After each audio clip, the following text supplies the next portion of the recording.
আজ পবিত্র ঈদে মিলাদুন্নবী। মহানবী হযরত মুহাম্মদ সাল্লাল্লাহু আলাইহি ওয়াসাল্লাম এর জন্ম ও মৃত্যুর পুণ্যময় দিন 570 খ্রিস্টাব্দের 12 রবিউল আউয়াল অর্থাৎ আজকের এই দিনে তিনি আরবের মক্কা নগরীতে জন্মগ্রহণ করেন। একই দিনে তার মৃত্যু হয়।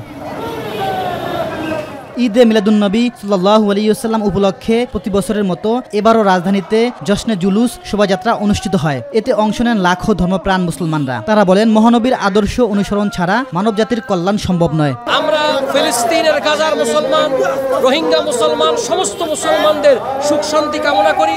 সারা বাংলাদেশের মানুষের সুখ শান্তি কামনা করি। মানবতার জীবন নীতি, ঈদে আজমের নীতি, সত্য মানবতার মুক্তির নীতি আবার আমরা গড়ে তুলব।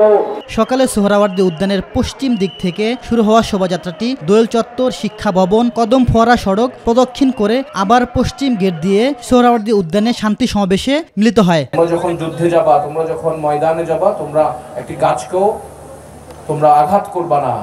সেই নবীর উম্মত হলে আমরা কখনো এরকম বর্বরতা করতে পারি না। The Prophet sallallahu alaihi wasallam came to us 1500 years ago with the message of love, with the message of prosperity, with the message of respect for one another. মহানবী সাল্লাল্লাহু আলাইহি ওয়াসাল্লাম সমগ্র মানবজাতির জন্য আল্লাহর পক্ষ থেকে বিশেষ রহমত। তার আদর্শ অনুসরণ করে শান্তিপূর্ণ, ন্যায়ভিত্তিক ও কল্যাণকর সমাজ গড়ে তোলা সম্ভব বলে মন্তব্য করেন বক্তারা। ইলিয়াস মাতবর, মাই টিভি, ঢাকা।